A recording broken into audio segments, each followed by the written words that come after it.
الرئيس التركي رجب طيب أردوغان يمضي قدما في سعيه للحصول على تفويض من برلمان بلاده بنشر قوات عسكرية في ليبيا لمدة عام قابل للتمديد.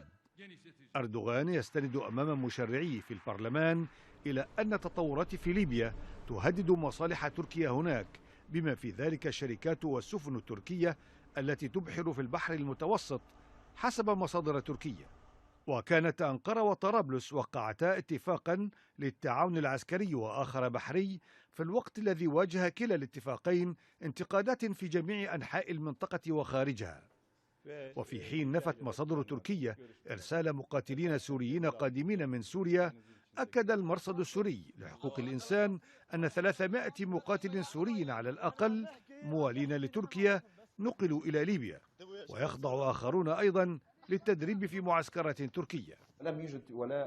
في المقابل اتهم النطق الرسمي باسم الحكومة الليبية المؤقتة حاتم العريبي تركيا بالتسويف، مؤكدا في تصريحات سابقة أن هناك رحلات غير مجدولة للطيران الأفريقية والليبية تحمل المرتزقة بين مطاري اسطنبول ومعيتيغا بطرابلس.